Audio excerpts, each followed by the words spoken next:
So New South Wales recorded 18 new locally acquired cases of COVID to the 24 hours to 8 p.m. Of these, 9 are linked to the Avalon cluster. These were identified as close contacts or venue contacts. There were 6 cases, 3 adults and 3 children, all members of the same extended family, and they're all linked to the cluster in the inner west, who we're now calling the Croydon cluster. One of these cases was first reported yesterday morning, as that case had come in very late the prior night. A further 3 members of the same, we are expecting that there will be additional cases linked to that cluster just because of the number of close contacts and the close household contact that a number of those contacts had over the period of Christmas and the preceding days. There were 3 further locally acquired cases under investigation. 2 cases are members of the same household, are from the Wollongong area, and 1 is from northern Sydney. So if I just talk about the Wollongong cases, there are now 2 cases in Wollongong, a woman in her 50s who was mentioned yesterday, and a woman in her 20s who is her household contact. The source is unknown, but the woman in her 50s had travelled to Sydney on the 15th and the 17th, visiting locations in the CBD on the 17th. So we have issued advice that people who ate indoors at the Buckley's Sydney on the Opera House Promenade between 7:39 and 9 p.m. on Thursday the 17th of December are asked to get tested immediately and isolate until you receive a negative result.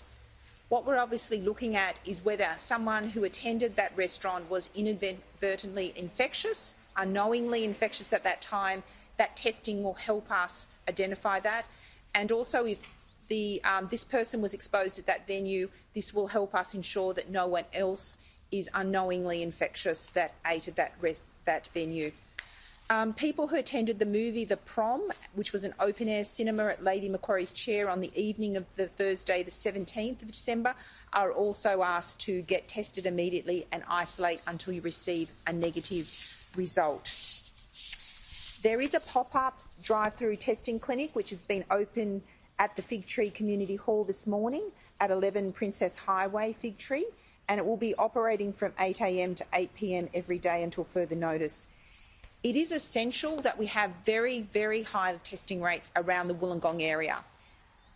This case from Wollongong was in a number of venues and locations whilst infectious. Those details are on the New South Wales Government website, but we are concerned that there may have been inadvertent transmission at those settings, so it is critical that the community responds with those high testing rates. We have seen in the past that the Wollongong community responds, and I'm not expecting that. I'm expecting that this time. So thank you very much. Be patient. There are a number of testing clinics with extended hours, but we do urge you to get tested if you've got the most minor of symptoms, or the advice on the website indicates you should be tested. In terms of another cluster, I just wanted to clarify the patient transport drivers. So you may recall that we had reported earlier that there was 2 patient transport drivers that were infected. I'd indicated 1 didn't have a sequence that matched the cluster, the Avalon cluster, and 1 did. That led us to do some further forensic investigations with the laboratory. And what I can confirm today is that both those drivers acquired their infection through the transport of the infected patients, which was our initial hypothesis.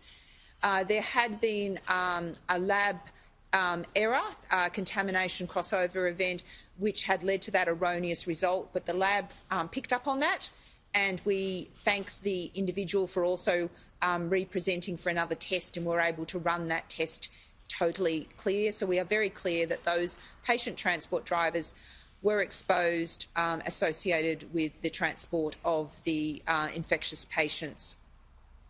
So that removes that as an unlinked case. In terms of aged care facilities, as a precaution, until we further understand the community transmission across broader Sydney, we are taking a very precautionary approach to aged care visitors. So until at least 11:59 on Wednesday, the 6th of January, we're asking that all residential aged care facilities exclude visitors except in those performing essential caring functions, and obviously for end of life. So please talk with your facility. We understand the impact that this has, but at the moment, until we understand the full scope of transmission, we do not want to inadvertently have any introductions into our aged care facilities. There are no restrictions on people from regional New South Wales visiting residents in regional facilities, but again, we're restricting people that have been in Greater Sydney from visiting residents in regional residential aged care facilities. Obviously, there are exceptions in those extenuating circumstances. I'd also like to indicate that the Liverpool sewage detection, we have had a detection in that sewage catchment. We are aware of cases in that catchment, but again, it is a reminder to all of the community in the Liverpool area, with the most minimum symptoms, please come forward. I can't stress enough, as the Premier has indicated, the higher the rates of testing, the greater assurance we have that we are not missing ongoing trains of transmission. We may not be able to perfectly map out the transmission trains that have occurred before. We are doing our utmost to determine and detect and link all of those cases, but we may not be able to. But what is most important at the moment is that we break all current chains of transmission. And that is the basis for limiting the household transmission, the household visitor numbers.